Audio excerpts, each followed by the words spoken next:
Good morning, everyone. Welcome to Other Wealth Coffee Chat.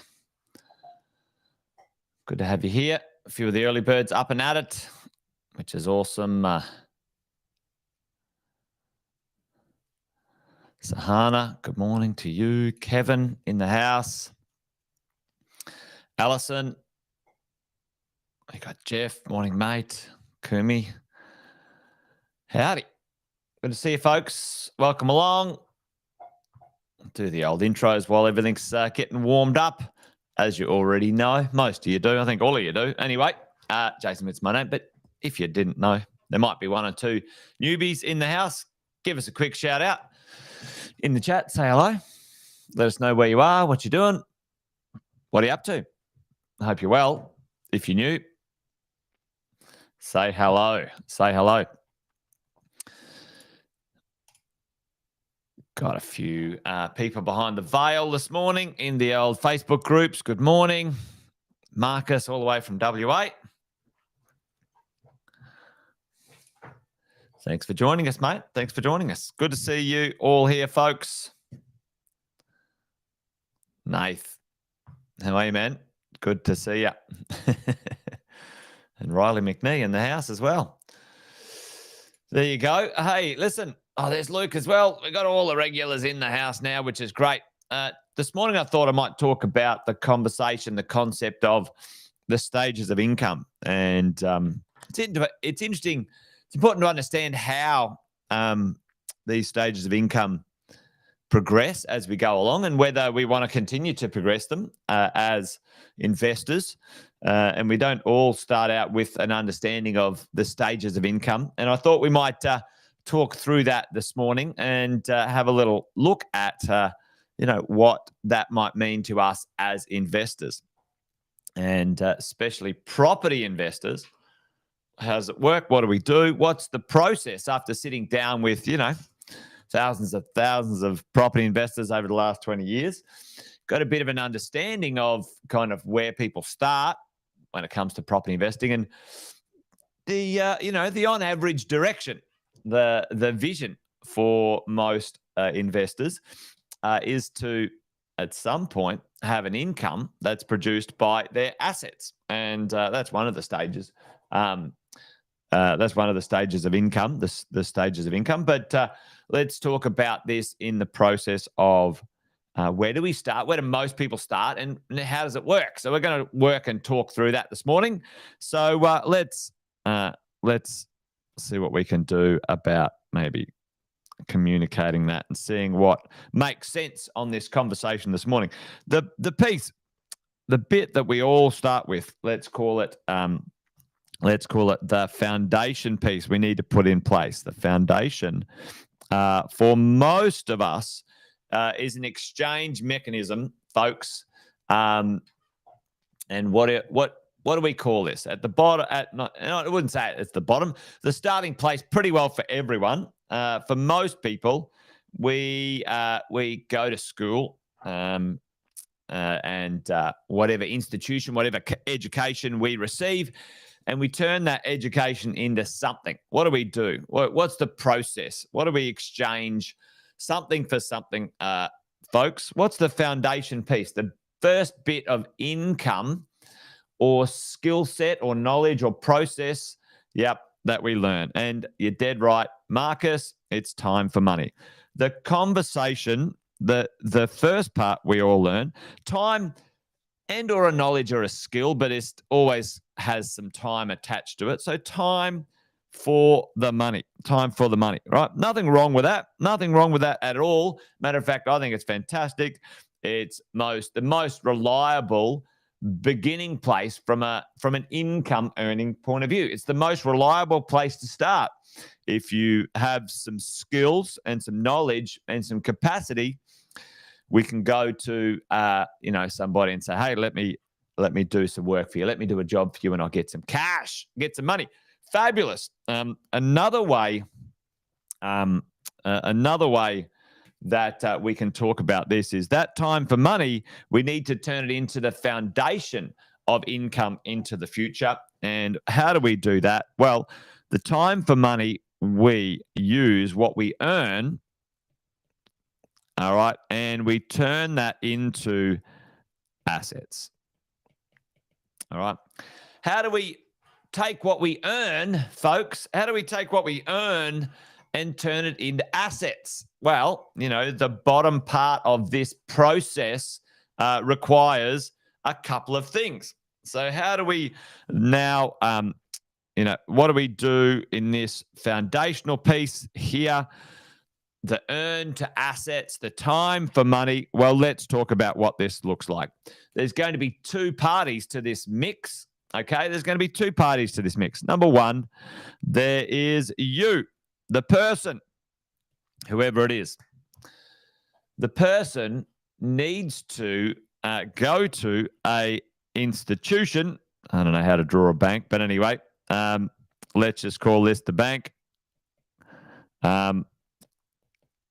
They need to go to the bank and say, can you give me some money?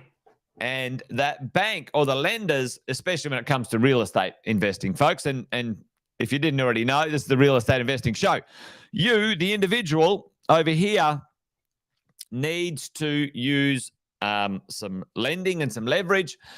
And what asset do we have to begin with? Our ability to earn money, our income, our dollars, our wage, our salary, whatever you want to call that, is most people's first tangible financial asset. That's your first asset. Your ability to earn is actually your first asset, folks, is actually a first asset. What can you do with that asset? Well, you can go find someone who believes in that asset, you, and say, will you lend me some money? Now, we all know this, or you should know this if you've been hanging around in the world of finance. What are the two pieces you need when it comes to borrowing money, folks? What are the two mechanisms we need to understand about the ability for us to borrow and buy real estate? Really, let's just talk about that part. We're talking about borrowing money for real estate, not for cars or other stuff like that, but for real estate. There's two pieces to it. What are they? Put that in the chat for me. There's two bits that we need to understand or we bring to the party. One of them is already here, self-explanatory. The other one, it's pretty self-explanatory too, but what are they? There's two bits that we need to bring to the market. Yep, your savings, Marcus. So in reality, yep, a deposit or equity, Tim. That's right. So you need a deposit plus some income. Okay. And so the lenders will say, right, with your deposit and your income, then we'll give you some money, right? So that stuff's pretty straightforward. That stuff's pretty easy to understand. For most of us, it takes a bit to get our heads around to understand how to do that multiple times. We not only do we want to borrow one time to get our first investment property and or our first home, but we want to do it multiple times. And that foundation piece for most of us, when I've run the numbers, when I've sat down with thousands and thousands of investors, that foundation piece equals a minimum of $3 million worth of assets. Now, that could be anywhere from, 4 to 5 investment properties. And I would add in there your principal place of residence, PPR. Now, it's not part of the income generation process, folks, because certainly in the early days, it's not part of the income, the 3 stages of income, but it certainly gives a foundation for deposits. Okay, so foundation. We need to have our earnings as an asset turn into the ability for us to borrow and for us to then buy a number of properties to build the foundation. All right. So we've got that down pat. That's stage 1. Let's put that in here. Stage 1. Now, nothing wrong with stage 1. Starting out, everyone's got to start out doing the time for money. Most people start out doing the time for money. What I say to you is that for most of us, we must understand and appreciate that that's where we start. And the quicker we can turn everything we earn into assets that turn into the next stage will give us more freedom and choice. Freedom and choice. So stage 2, folks, stage 2 is where we start to get some momentum. Anyone want to have a guess at what that stage might be called? Or today we're going to use it as a reference for today. So we earn some money. We create some leverage and some lending. We turn some of that magic into assets. And the next stage, stage 2, is where your assets start to create income. Assets start to create income. Now, and Tim, we call it the consolidation phase and the 3 phases of investing. But in the income phase, this is where your assets will start to, at a point in the future, depending on your debt reduction strategies and your rental increases and so on, will start to produce income over and above the cost of itself to own and keep, right? So stage 1, stage 2, right?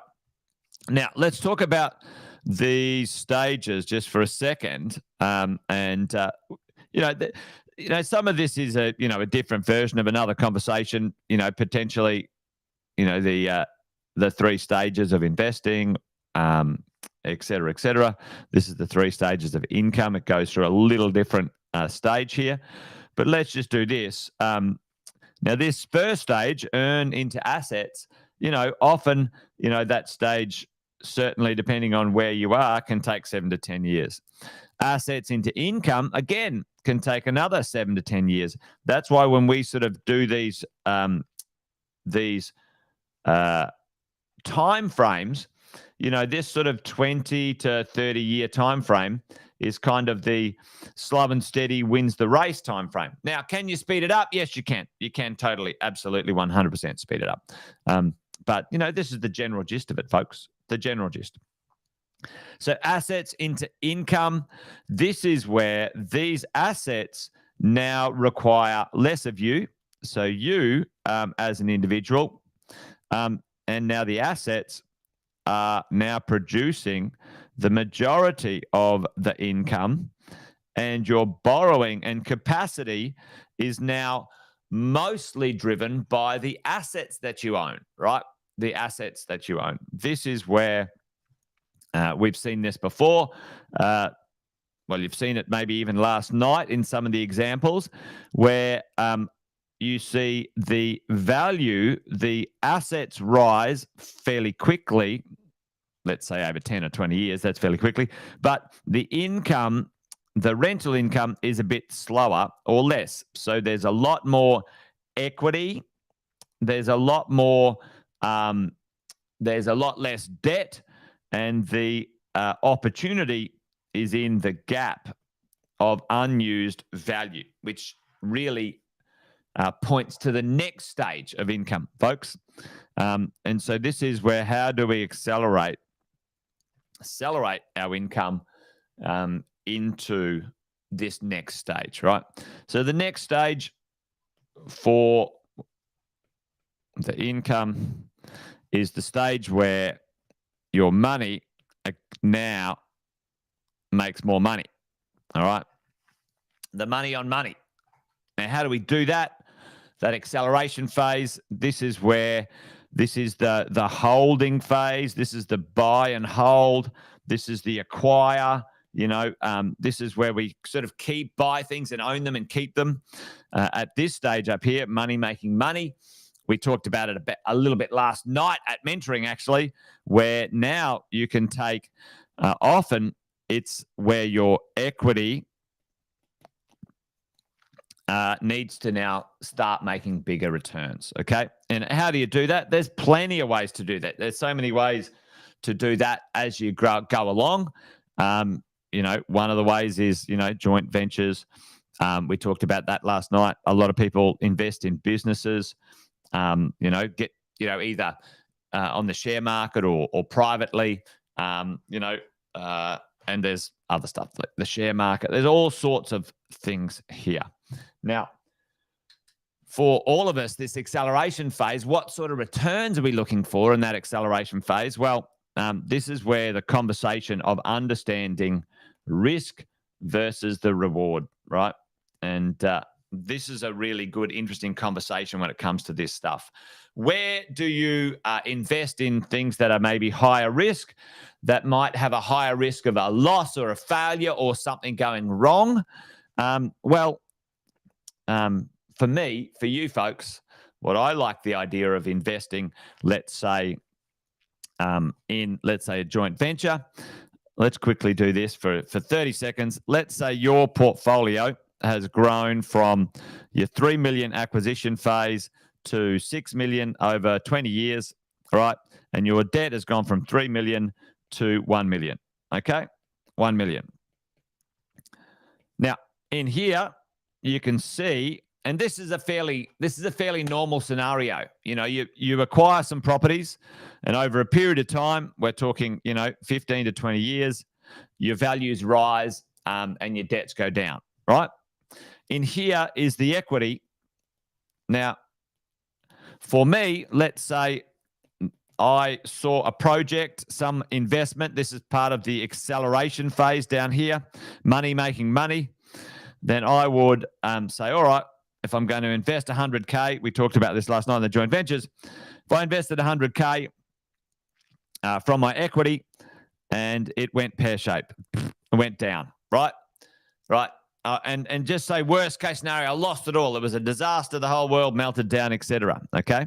Now, is that the end of the world, folks? And this is where I'm probably sort of jumping here over to this kind of conversation of risk. What's the real risk here? What's the real risk?